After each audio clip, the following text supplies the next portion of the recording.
An hour to the south of Edinburgh, on the banks of the River Tweed, lies the historic town of Galashiels. The town was established to provide accommodation for pilgrims making the journey to Melrose Abbey, which is a short 4-mile walk to the southeast and soon to be the subject of its own episode. Humans have lived in the area for far longer, however, and there's evidence of this to the west of the town. For 11.5 miles there runs the Trail, a linear Pictish earthwork built, it's believed, to mark a territorial boundary rather than for defensive purposes. Galashiels, or Gala as it's more commonly known, has played a pivotal role in Scottish history and changed hands many times in the Wars of Independence, which is depicted in the town's coat of arms, an image of a fox trying to pick plums from a tree with the motto, "Sour plums."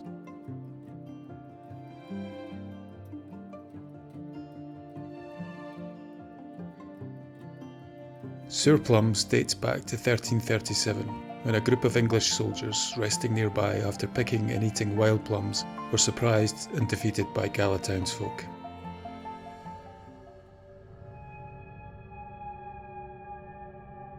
About 3 miles north of the town centre, on a prominent hillside, stands the dark and foreboding ruins of Buckholm Tower.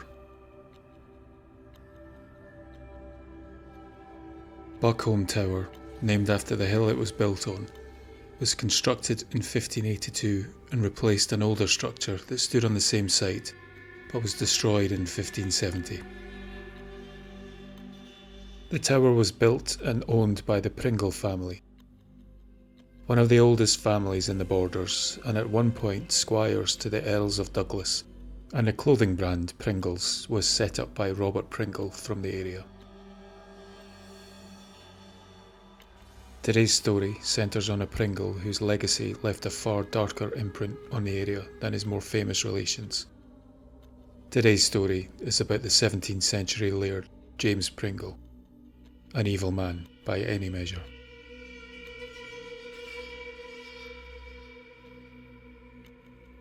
The Earl, his wife and his young son lived in Buckholm towards the latter part of the 1700s. This won't have been a happy household. It was widely known that he was a wicked man who badly mistreated his wife and child to the point they were terrified of his drunken outbursts. On one evening, after retreating to the safety of their locked rooms, they noticed the Earl had drunk himself into a stupor and had fallen asleep in his chair. Seizing this opportunity, his wife and son made good their escape, leaving all their earthly possessions behind them, melting into the darkness, never to set eyes on the devilish Earl again. Several hours passed before the effects of the whisky wore off, and the Earl discovered his family had fled.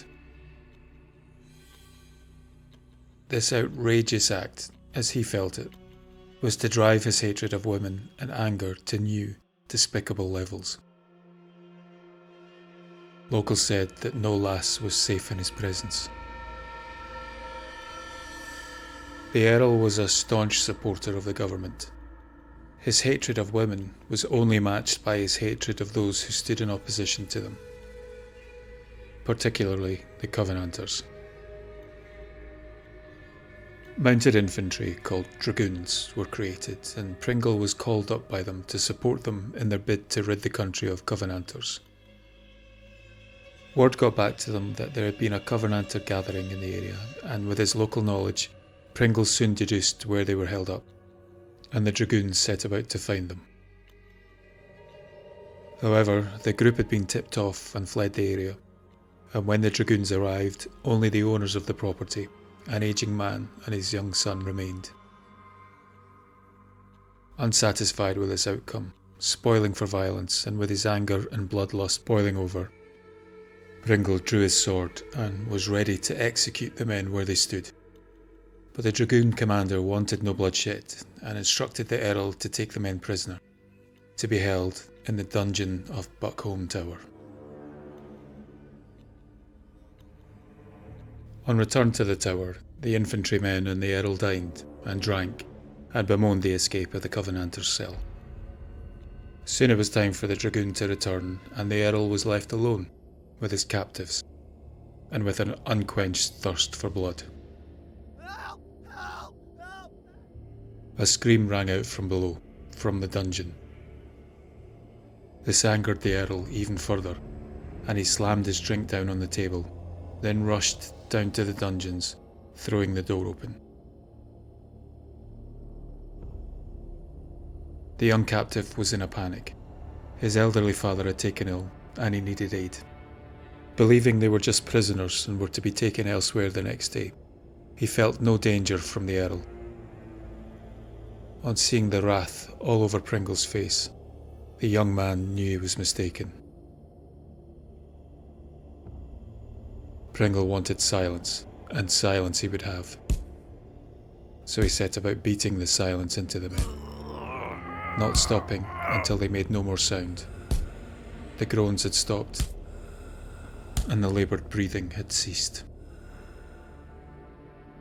Free from distraction, he returned to his drinking. After a while, the silence of the night was shattered by a knock at the entrance to the tower. Furious, he bellowed, "Who dares disturb me?" and ran for the door. Opening it, he was met with the figure of an old, frail woman, demanding to know where her son and husband were. Realizing who she was, he grabbed her by her hair and dragged her to the dungeon, where he'd not long silenced them. With a diabolical laugh, he threw the door open and pointed to his handiwork.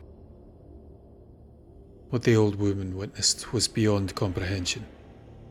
Her family's battered bodies had been hung from hooks in the ceiling. Heartbroken, she cried out in torment and anger and fell to her knees, sobbing uncontrollably.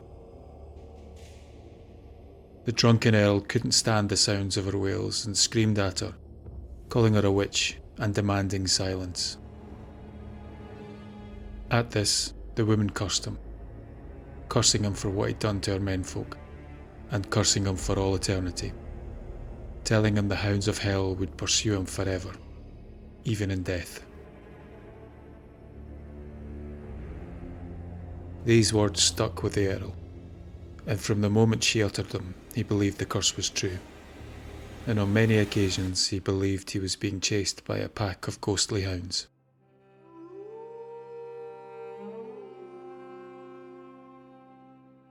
What happens next is not accurately recorded, but he's said to have died soon after, and it's believed he died a slow and painful death.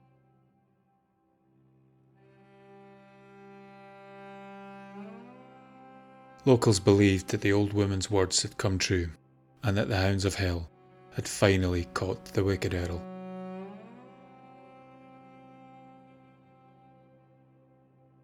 On the first anniversary of Pringle's death, a servant working outside the tower late one night witnessed the figure of a man breathlessly running towards the tower, then proceed to hammer on the door as if trying to get in.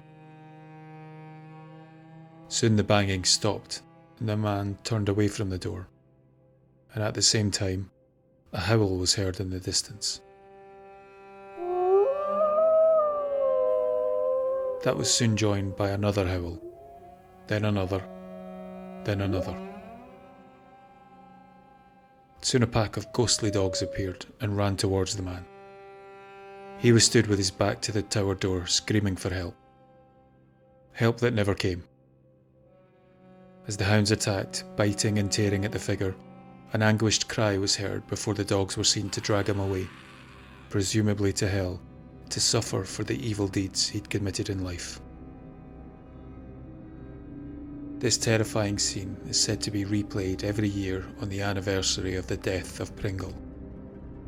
Howls and screams permeate the silence at night and terrified the locals so much they requested the Reverend Henry Davidson carry out an exorcism on the tower and cast out the Deil of Buckholm in the late 18th century.